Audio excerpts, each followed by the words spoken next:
elle, été de 1858, s'abattait sur le Mississippi avec une fureur implacable. La chaleur moite et suffocante enveloppait tout, tandis que le soleil impitoyable transformait les immenses champs de coton en une étendue aveuglante de blanc sous un ciel d'azur. Était un monde où la survie des plantations dépendait de la sueur et de la souffrance de centaines d'esclaves, un système brutal où la loi du propriétaire était la seule justice. Au cœur de cette réalité cruelle se dressait la plantation des Vance, un empire bâti sur le travail forcé et l'ambition démesurée. Son maître, le baron Arthur Vance, était un homme dont le nom résonnait avec une autorité quasi divine. Il était non seulement un grand propriétaire terrien, mais aussi un pilier intouchable de la société locale, un magnat dont le pouvoir s'exerçait sans conteste sur toutes et tous. Arthur Vance était la personnification même de la puissance du Vieux Sud, un homme dont le regard froid suffisait à glacer le sang, et dont les décisions, bonnes ou mauvaises, étaient irrévocables. Ce jour-là, l'ambiance sur la plantation Vance était plus lourde que d'ordinaire. Une foule silencieuse d'esclaves avait été rassemblée sous le regard vigilant des contremaîtres, leurs visages marqués par l'appréhension. Au centre de cette assemblée forcée, une scène inimaginable était sur le point de se dérouler. Le baron Arthur Vance, debout sur une estrade rudimentaire devant sa grande demeure, le visage dur et impassible, prononça des paroles qui résonnèrent comme un coup de tonnerre. Il annonça publiquement que son épouse, Lady Eleanor Vance, avait commis l'irréparable, une trahison intolérable aux yeux de Dieu et des hommes. Devant tous, il ordonna que celles qui partageaient son nom subissent un châtiment public exemplaire, administré par les esclaves eux-mêmes. Le choc fut palpable, l'injustice flagrante, et l'horreur de l'acte à venir se lisait dans les yeux de chacun. L'ordre du baron Arthur Vance ne laissait place à aucun doute, ni à aucune pitié. Était une démonstration de force calculée, destinée à humilier non seulement sa femme, mais aussi à rappeler à chacun l'aile, étendue de son pouvoir absolu. Le châtiment public de Lady Eleanor Vance commença alors, sous les yeux de tous, une punition brutale et dégradante, orchestrée par l'homme qui avait juré de la protéger. La scène était insoutenable, un spectacle de cruauté pure qui laissait une marque indélébile sur les âmes. Arthur Vance observait, le regard vide de toute émotion, satisfait de voir son autorité incontestée s'exercer. Cet acte, d'une violence psychologique et physique inouïe, n'était pas seulement une vengeance pour une prétendue infidélité. Était un message glaçant, une affirmation de sa domination totale, prouvant qu'il était capable des pires atrocités pour maintenir son emprise sur son domaine et sur sa partie. Famille. Lady Eleanor Vance, le corps meurtri et âme à vif, fut arrachée de l'estrade, son élégance autrefois irréprochable désormais en lambeaux, maculée par la poussière et les larmes salées. L'humiliation publique avait éteint la flamme de sa dignité, la réduisant de femme respectée du puissant baron à un spectacle de cruauté pure. Les regards furtifs des esclaves, mêlés de pitié et de peur, pesaient sur elle comme un linceul invisible, chaque murmure un écho de sa chute. La douleur physique, aiguë et lancinante, naine, était rien comparée à l'agonie de son esprit, qui peinait à comprendre la brutalité de l'homme qu'elle avait épousé. La chaleur suffocante du Mississippi, indifférente à son calvaire, enveloppait la scène d'une aura écrasante. Malgré l'anéantissement apparent, une étincelle de rage, froide et déterminée, commençait à percer le voile de son désespoir, promesse silencieuse d'une résistance à venir. Conduite de force vers les quartiers des serviteurs, un lieu où elle n'avait jamais mis les pieds, Eleanor sentait son esprit tourbillonner entre la confusion et une clarté effrayante. La trahison de son mari, cet homme au regard glacial, dépassait l'entendement. Elle savait qu'Arthur était impitoyable, mais cette mise en scène publique, cette cruauté calculée, révélait une profondeur de malice qu'elle n'avait jamais soupçonnée. Il ne s'agissait pas seulement de punir une prétendue infidélité. Il y avait autre chose, une raison plus sombre et plus matérielle derrière cet acte barbare. Son esprit vif, malgré le choc, commençait à relier les points, à fouiller les recoins de leur vie conjugale et des affaires de la plantation. La douleur physique s'estompait, remplacée par une détermination glaciale à démasquer la vérité. Arthur Vance, quant à lui, restait impassible devant le spectacle de sa femme brisée. Son regard froid, dénué de toute émotion, la suivait un instant avant de se détourner avec un dédain manifeste. Plus tard, une fois Eleanor enfermée dans une pièce exiguë, il se présenta devant elle, ses paroles tranchantes comme des lames. Il l'accusa de déshonneur, de souiller son nom et l'héritage de sa famille, tout en lui rappelant qu'elle était désormais rien sans lui, une simple possession sans valeur. Il lui fit comprendre que son destin était scellé, qu'elle perdrait tout, y compris sa fortune personnelle, qu'il avait si habilement placée sous son contrôle. Éléanore, épuisée et ligotée par sa condition de femme dans ce monde patriarcal, ne put que écouter, impuissante, mais chaque mot renforçait sa conviction que tout cela était qu'un sinistre complot. Dans le confinement de sa nouvelle prison, une petite annexe habituellement réservée aux domestiques malades, Éléanore se retrouva face à l'ampleur de sa déchéance. Les murs nus, l'absence de tout confort, contrastaient violemment avec la vie opulente qu'elle avait menée. Mais ce n'était pas la privation qui l'occupait le plus. Son esprit analytique, nourri par des années d'observation silencieuse des affaires de la plantation, se focalisait sur les paroles d'Arthur. La fortune qu'elle avait apportée en dot, une somme considérable, représentait bien plus que la simple vanité. Elle se rappelait les discussions passées, les pressions subtiles pour qu'elle transfère certains titres de propriété. L'adultère était qu'un prétexte, une façade. La véritable motivation d'Arthur, elle en était certaine, était l'argent, le pouvoir que lui conférait cet héritage. Alors que les jours étiraient, longs et insupportables, Éléanore ne se laissa pas sombrer dans le désespoir. Au lieu de cela, chaque insulte, chaque privation aiguisait sa détermination. Elle réalisa que sa vie ne tenait qu'à un fil, que la punition d'Arthur était que le début d'un plan machiavélique pour la dépouiller de tout, et potentiellement, la faire disparaître discrètement. Ce était plus une question d'honneur bafoué, mais de survie pure et simple. Son intelligence, longuement sous-estimée par son mari, devint son arme secrète. Elle commença à observer, à écouter, à planifier. La femme vulnérable et humiliée laissait place à une stratège silencieuse.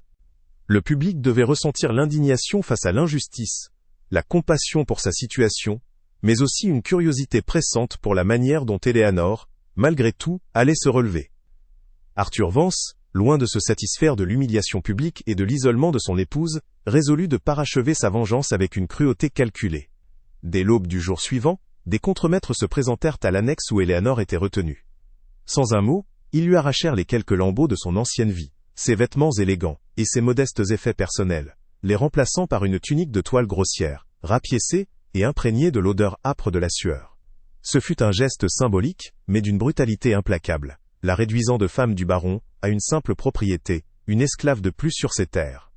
Arthur voulait la voir anéantie, sa beauté fanée par le labeur, son esprit brisé par épuisement. Son nom, autrefois synonyme de prestige, était désormais souillé par le déshonneur, et son corps, jadis choyé, allait bientôt connaître les rigueurs du travail forcé. Le même matin, Éléanore fut conduite sous le soleil mordant vers les immenses champs de coton, là où des centaines d'autres esclaves pliaient l'aile et Chine sans relâche. Les ordres fusèrent, secs et impitoyables, lui intimant de cueillir le coton aux côtés des autres. Ses mains délicates, habituées aux soies et aux dentelles, se déchirèrent rapidement sur les capsules épineuses. La chaleur suffocante s'ajoutait à la douleur physique, et la soif brûlait sa gorge. Chaque mouvement était une torture, chaque pas une épreuve.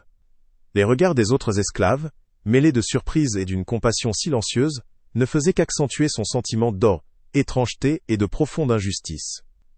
Elle, Lady Vance, travaillant comme une bête de somme, était la preuve vivante de la cruauté sans limite de son mari, un spectacle destiné à briser sa volonté et à servir d'exemple. Au fil des jours qui se transformèrent en semaines, le corps d'Éléanore épuisa, mais c'est son esprit qui souffrait le plus. La réalité de sa situation s'enracinait profondément. Elle était prisonnière d'un système qui ne reconnaissait ni ses droits, ni son passé, ni même son humanité. Arthur avait méthodiquement éteint toutes les lumières d'espoir. Elle réalisait l'étendue colossale du pouvoir de son mari, un pouvoir qui étendait bien au-delà des limites de la plantation, englobant les lois et les cœurs des hommes influents. Contre cette force écrasante, elle se sentait minuscule, impuissante, une feuille morte emportée par un courant furieux. Le désespoir menaçait de l'engloutir, chaque aube apportant son lot de souffrances physiques et morales, chaque coucher de soleil la laissant plus brisée encore, sans aucun horizon de libération visible. Arthur Vance, tel un prédateur observant sa proie affaiblie, ne manquait jamais une occasion de renforcer son emprise. Il passait parfois près des champs où Éléanore peinait, son regard froid et vide de toute émotion se posant un instant sur elle, sans un mot, mais avec une puissance destructrice. D'autres fois il envoyait des contremaîtres lui rappeler son statut, ses fautes, et l'impossibilité de échapper. Chaque geste, chaque silence, chaque parole était une lame supplémentaire enfoncée dans son cœur, conçue pour briser sa volonté. Il voulait s'assurer qu'elle comprenne l'inutilité de toute résistance, que son destin était scellé sous son autorité absolue. Pour lui, Hélène était plus qu'un avertissement vivant pour quiconque oserait défier sa volonté sur la plantation, un exemple de ce qui attendait ceux qui le trahissaient. Si cette histoire vous passionne, n'oubliez pas de vous abonner à la chaîne, de laisser un pouce bleu, et de nous dire en commentaire ce que vous en pensez. Pour intensifier sa dégradation, Arthur mit en place une nouvelle humiliation. Éléanore fut assignée aux tâches les plus viles dans les cuisines et les dépendances, sous la supervision directe de ceux qui, il n'y a pas si longtemps, étaient ses propres domestiques. Elle devait désormais obéir à leurs ordres, supporter leurs regards parfois gênés, parfois indifférents, et endurer le mépris silencieux des contremaîtres. Cette inversion de pouvoir était un coup de maître de la part d'Arthur. Une torture psychologique raffinée. Voir ses anciens serviteurs la traiter comme une inférieure, lui donner des instructions, nettoyer les restes de leur repas, était une épreuve bien plus cuisante que la douleur physique des champs. Chaque jour était un rappel brutal de sa chute, une preuve tangible qu'Hélène était plus rien, une coquille vide de son ancienne gloire. Les nuits d'Éléanore étaient peuplées de cauchemars, et ses jours, de labeur incessant. Le poids de la fatigue et du désespoir écrasait son âme. Les lueurs d'espoir, les pensées de résistance qui l'avaient animée autrefois, éteignaient lentement, comme des chandelles consumées par le vent. Elle ne voyait plus d'issue, aucun chemin vers la liberté ou la justice. Le monde, tel qu'elle l'avait connu ici, était effondré, la laissant seule dans les ruines de sa vie. La fortune, l'honneur, son nom, tout était perdu. Elle était devenue une ombre, une figure silencieuse et brisée, se mouvant mécaniquement, vidée de toute volonté. Arthur avait gagné. Il avait réussi à la dépouiller de tout, même de l'espoir, la laissant dans un abîme de souffrance, où la survie même semblait une torture sans fin. Pourtant, au plus profond de cet anéantissement, quelque chose d'infime subsistait.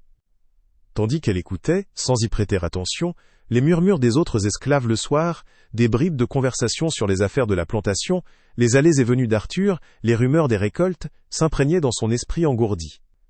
Elle ne cherchait pas à comprendre, pas encore, mais son intellect, même blessé, enregistrait. Ces informations, fragments insignifiants pour elle à cet instant, s'accumulaient sans but apparent. Était un mécanisme de survie involontaire, une dernière étincelle de l'esprit analytique de Lady Éléanore, attendant patiemment d'être ravivée. Mais pour l'heure, elle était brisée, et la noirceur de son existence ne laissait aucune place à l'idée d'une échappatoire. Pourtant, au milieu des murmures du désespoir et de la résignation, quelque chose commença à changer en Éléanore. Ce n'était pas une rébellion ouverte, mais une lente et silencieuse transformation. Les bribes d'informations, les rumeurs captées au hasard des corvées, les plaintes des esclaves et les ordres des contremaîtres, commencèrent à s'organiser dans son esprit. Son intellect affûté, longtemps contraint par les conventions de son rang, retrouvait peu à peu sa clarté. Elle observait désormais non plus en victime résignée, mais en analyste discrète. Les mouvements d'Arthur, ses absences, les tensions financières de la plantation dont elle surprenait les échos, tout devenait matière à réflexion. La colère, froide et méthodique, remplaçait la douleur, nourrissant une nouvelle forme de détermination. Était le début d'une guerre silencieuse, menée dans le secret de son âme. Sa nouvelle condition la força à une proximité inattendue avec les autres esclaves, brisant les barrières invisibles de son ancienne vie. Loin des salons feutrés, elle découvrait une communauté dont elle ignorait tout, un réseau de survie et d'information. Les regards, d'abord méfiants, ou emplis d'une pitié distante, laissaient place à une forme de reconnaissance silencieuse, comme si son épreuve la rendait enfin visible à leurs yeux. Éléanore observait leur résilience, leur ingéniosité face à l'oppression, leur capacité à communiquer sans mots, à partager des bribes de nouvelles cruciales pour leur quotidien. Elle réalisa que la véritable force ne résidait pas seulement dans le pouvoir manifeste d'Arthur, mais aussi dans cette résistance discrète et collective. La plantation, qu'elle croyait connaître par cœur, révélait ses rouages cachés, ses alliances souterraines, ses vérités tues. Chaque jour, alors qu'elle peinait aux champs ou dans les cuisines, Éléanore affinait son observation. Elle notait les horaires des gardes, les chemins empruntés par Arthur lors de ses inspections, les lieux où les documents importants étaient conservés. Son esprit traçait des cartes mentales de la plantation, identifiant les points faibles, les routines prévisibles. Les conversations des contremaîtres, souvent tenues avec négligence à proximité des esclaves, devenaient une mine d'informations sur les finances de la plantation, les dettes accumulées par Arthur, ses relations avec les banquiers de la ville voisine. Elle comprenait que le pouvoir d'Arthur, bien qu'écrasant, reposait sur une structure qui, si elle était comprise, pouvait être ébranlée. Sa vengeance ne serait pas une explosion de rage, mais une stratégie froide. Un soir, épuisée et affamée, elle reçut un geste inattendu. Une vieille esclave nommée Sarah, aux mains noueuses et au regard profond, lui tendit discrètement un morceau de pain supplémentaire. Sans un mot, sans un sourire, ce petit acte de bonté brisa le mur d'isolement qu'Éléanore avait érigé. Sarah, qui avait vu des générations de maîtres et d'esclaves, semblait comprendre la situation d'Éléanore sans qu'il soit besoin de la nommer. Plus tard, Sarah lui montra comment alléger la douleur de ses mains blessées avec des herbes, comment trouver un peu de réconfort dans la chaleur du foyer commun. Était une alliance silencieuse, basée sur la compréhension mutuelle de la souffrance et la reconnaissance d'un ennemi commun, le baron Arthur Vance. Encouragée par cette première connexion, Éléanore commença à tester les limites, à poser des questions subtiles, à sonder les esprits. Elle ne parlait jamais de son passé, seulement de son présent, de la dureté du travail, de la cruauté d'Arthur. Les réponses venaient souvent sous forme d'histoires partagées, de dictons anciens, de murmures avertis. Elle apprit l'existence d'un réseau de communication informelle entre les plantations, des sentiers secrets, des codes gestuels. Les esclaves, bien que sans voix aux yeux de leur maître, possédaient une intelligence collective et une mémoire vive des injustices. Éléanore, jadis prisonnière d'une cage dorée, était maintenant immergée dans un monde de survie où l'information était la plus précieuse des monnaies. Parmi les esclaves, Éléanore identifia bientôt quelques figures clés. Il y avait Samuel, un homme fort et silencieux qui supervisait les attelages, connaissant chaque recoin de la propriété et au-delà. Il y avait également Martha, cuisinière habile, qui entendait les conversations les plus confidentielles de la grande maison et les partageait avec prudence. Sans même s'en rendre compte, ces individus, et d'autres encore, commençaient à former un cercle de confiance autour d'Éléanore, attirés par sa dignité silencieuse et son regard perspicace. Ces alliances, forgées dans l'ombre et la discrétion, n'étaient pas des pactes formels, mais des ententes tacites, des regards échangés qui promettaient un soutien mutuel face à l'oppression. Éléanore sentait le pouvoir de cette union grandir. La transformation d'Éléanore était profonde. Elle avait renoncé à la délicatesse de ses mains, à la propreté de ses vêtements, à la douceur de son sommeil. La femme du baron n'existait plus, remplacée par une figure endurcie, dont le corps était adapté à la douleur et l'esprit à la ruse. Elle avait appris à lire les signes du temps, à reconnaître les plantes médicinales, à comprendre le langage du silence. Cette immersion forcée dans la vie des esclaves lui avait ouvert les yeux sur une réalité d'une brutalité inimaginable, mais aussi sur une force des âmes qu'elle n'avait jamais soupçonnée. Son identité d'aristocrate s'effaçait, laissant place à une combattante patiente, dont le seul objectif était de survivre et de faire payer Arthur pour ses crimes. Grâce à ce réseau informel, Éléanore commença à recueillir des informations capitales. Elle apprit qu'Arthur avait lourdement investi dans des terres éloignées, des paris risqués qui engloutissaient une part significative de sa fortune. Elle entendit parler de dettes croissantes auprès de créanciers influents, de lettres de menaces, de la nécessité pour lui de trouver des fonds rapidement. La prétendue infidélité était qu'un voile pour masquer un besoin urgent de liquider son héritage, de s'approprier ses biens avant que ses propres affaires ne s'écroulent. La vérité, cruelle et calculée, se dessinait avec une clarté effrayante. Arthur avait besoin de son argent, et il était prêt à la détruire pour l'obtenir. Désormais, quand Arthur Vance passait devant elle, arrogant et indifférent, Éléanore ne tremblait plus de peur. Son regard, jadis empli de désespoir, était maintenant un puits de calme et de détermination. Elle le voyait non plus comme son bourreau tout-puissant, mais comme un homme aux pieds d'argile, dont elle connaissait les faiblesses et les secrets. Arthur, aveuglé par son arrogance et sa certitude d'avoir brisé son épouse, ne remarquait rien de ce changement. Il continuait à la considérer comme une possession sans valeur, une ombre silencieuse. Mais dans l'esprit d'Éléanore, un plan mûrissait, patient et impitoyable, une vengeance qui allait bientôt secouer les fondations de la plantation Vance, et il n'en saurait rien. Éléanore comprit que sa première action exigeait une discrétion absolue, invisible aux yeux de tous. Elle se mit à observer avec méticulosité les habitudes du majordome d'Arthur, un homme dont l'obséquiosité masquait une regrettable tendance à l'ivrognerie chaque soir. Chaque fois qu'il la croisait, elle affichait une détresse résignée, une expression de femme brisée qui le poussait, sans qu'il le sache, à baisser sa garde. Un soir, elle remarqua un détail crucial. Il laissait les clés du bureau privé d'Arthur, où étaient précieusement conservés les registres financiers de la plantation, négligemment posés sur son propre bureau avant de sombrer. C était une ouverture minuscule, une fissure inattendue dans l'armure apparemment impénétrable de la plantation, mais pour Eleanor, dont l'esprit aiguisé ne laissait rien au hasard, C était le début concret de son plan. Elle savait que la précipitation serait sa perte, et elle attendit le moment parfait, patiente et déterminée, sa mémoire désormais un atout précieux, aiguisé par l'ampleur de l'injustice subie. Ce N était que le premier pas d'un long et périlleux chemin. Profitant d'une nuit sans lune et du sommeil profond du majordome, Eleanor glissa silencieusement dans le bureau.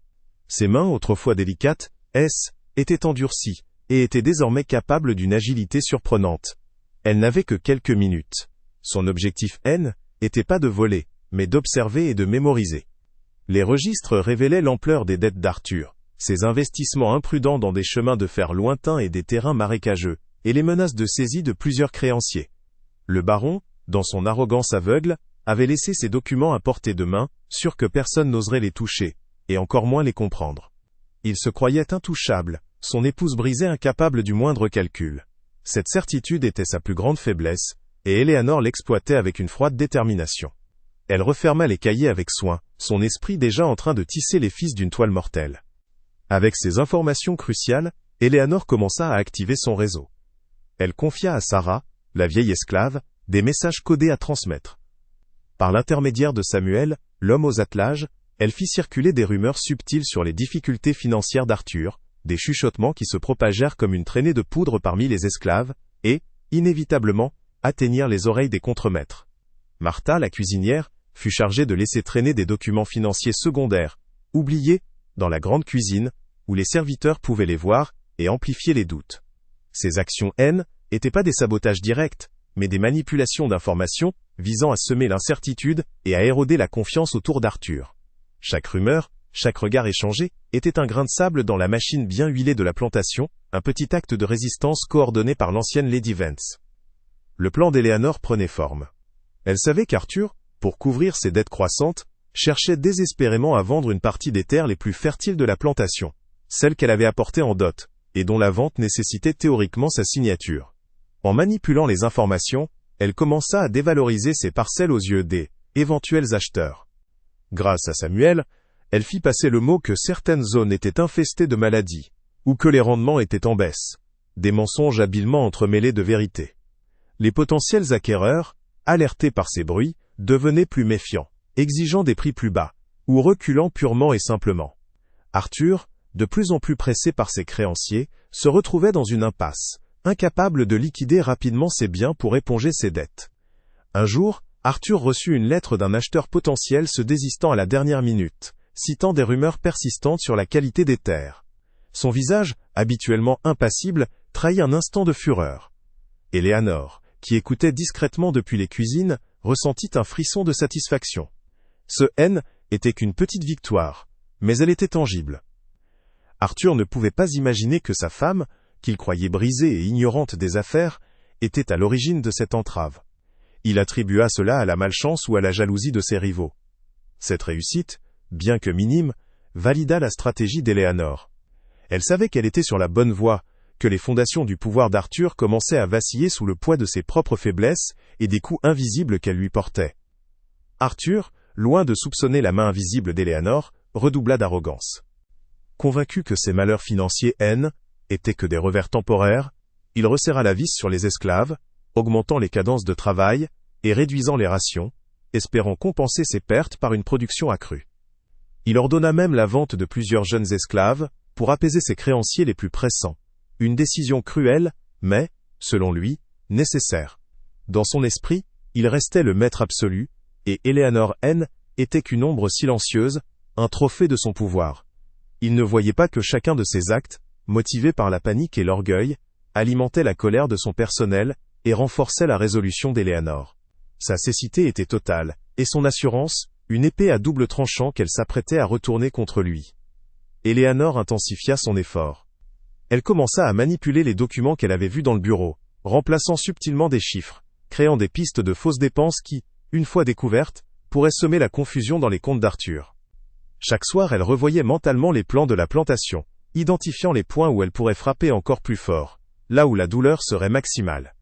Le public sentait la tension monter, l'inéluctabilité de la confrontation finale. La femme brisée était transformée en architecte de sa propre vengeance, et le baron Arthur Vance, dans son château d'illusion, ne voyait pas le piège se refermer.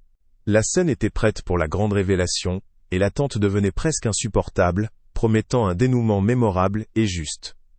Le jour de la foire annuelle des terres, un événement crucial où les grands propriétaires et les banquiers de la région se réunissaient pour discuter affaires, Eleanor décida que le moment était venu.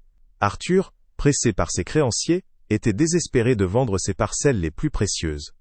Eleanor avait subtilement veillé à ce que ses terres soient discréditées, mais il ne le savait pas. Ce rassemblement public était l'occasion parfaite pour exposer sa véritable nature. Elle avait communiqué ses intentions à son réseau d'esclaves, qui, en silence, se préparait à jouer son rôle, créant des diversions ou des opportunités. L'air était lourd d'une tension imperceptible, mais Eleanor sentait la tempête approcher. Arthur Vance, arrogant et sûr de son pouvoir, avait organisé une rencontre avec plusieurs acheteurs potentiels et ses principaux créanciers dans le grand salon de sa demeure. Il avait besoin de conclure ses ventes rapidement pour éviter la ruine. La pièce était remplie d'hommes influents, leur voix résonnant avec elle, écho des affaires et de l'argent. Mais alors qu'Arthur commençait son discours, vantant la richesse de ses terres, la porte s'ouvrit lentement. Eleanor apparut, non pas en Lady Vance mais dans ses vêtements de toile grossière, son visage marqué par le labeur, mais ses yeux brûlant d'une détermination glaciale. Un silence stupéfait tomba sur l'assemblée. Arthur la regarda avec une fureur contenue, son visage se tordant de dégoût. Il s'apprêtait à la faire expulser, mais Eleanor, d'une voix claire et étonnamment forte, brisa le silence. Elle s'adressa directement aux hommes présents, le regard fixe, dénué de toute peur. Elle leur rappela qu'elle était Lady Eleanor Vance, Lowe, épouse légitime du baron, et qu'elle avait été publiquement humiliée et réduite en esclavage sur des accusations mensongères d'infidélité. Ces paroles, directes et sans fioriture, frappèrent l'assemblée comme un coup de tonnerre. Arthur, choqué par son audace, resta un instant paralysé, ses menaces habituelles ne trouvant plus leur place. Alors, avec une précision chirurgicale, Eleanor commença à déballer la vérité. Elle cita des chiffres, des dates, des noms de banques et de créanciers. Elle révéla les investissements désastreux d'Arthur, dans des chemins de fer fantômes et des terrains marécageux, ces dettes colossales, qui menaçaient de faire chavirer toute la plantation. Elle expliqua comment Arthur, au bord de la faillite, avait désespérément cherché à vendre les terres qu'elle avait apportées en dot, des terres dont la vente nécessitait son consentement légal. Chaque mot était une lame, enfoncée avec calme et détermination dans la façade de respectabilité d'Arthur, exposant sa duplicité. La véritable raison de sa punition éclata alors au grand jour. L'infidélité, était qu'un prétexte, une ignoble machination pour la déshonorer, la dépouiller de sa fortune, et s'en emparer avant que ses propres affaires ne s'effondrent. Eleanor révéla comment il avait tenté de falsifier des documents, de la forcer à transférer ses biens. Elle montra des copies de lettres de créanciers menaçants, qu'elle avait habilement obtenues et conservées. Le choc était visible sur les visages des notables. Arthur, le grand baron, n'était pas un homme d'honneur, mais un fraudeur désespéré, prêt à tout pour masquer sa ruine. Arthur, le visage livide, tenta de protester, de crier au mensonge, mais ses mots se perdirent dans le murmure d'indignation qui parcourait la pièce. Les créanciers, qui avaient eu vent de rumeurs, comprirent la portée de la machination. Les acheteurs potentiels se retirèrent, leur visage marqué par le dégoût.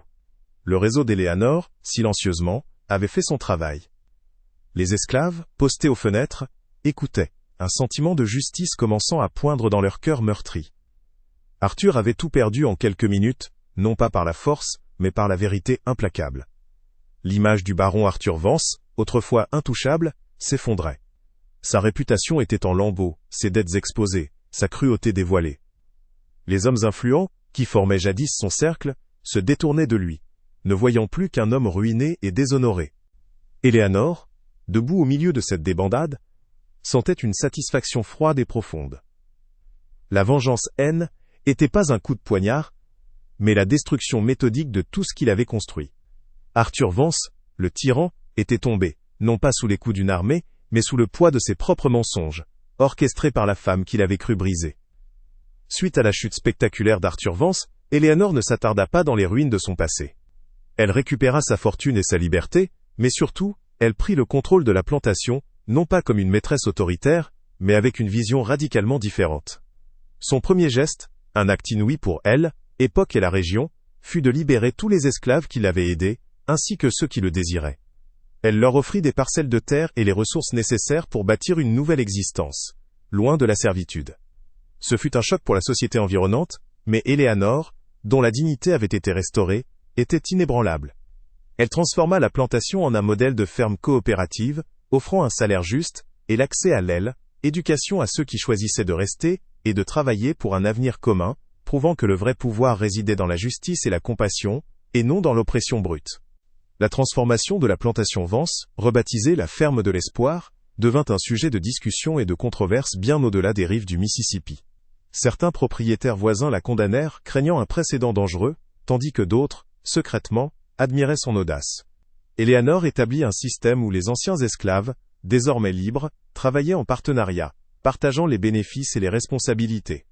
Elle finança la construction d'une école et d'une petite infirmerie sur les terres, offrant à chacun une chance de s'élever. Des familles entières, jadis brisées par l'esclavage, purent enfin s'épanouir, cultivant leur propre lopin de terre avec dignité. Eleanor Vance, la femme jadis humiliée, était devenue le pilier d'une communauté nouvelle, un phare d'humanité dans un monde encore obscurci par la cruauté. L'histoire d'Eleanor Vance, du déshonneur à la rédemption, se propagea bien au-delà des frontières du Mississippi. Elle devint un murmure d'espoir pour les opprimés, un symbole de résistance et de justice pour ceux qui osaient rêver d'un monde meilleur.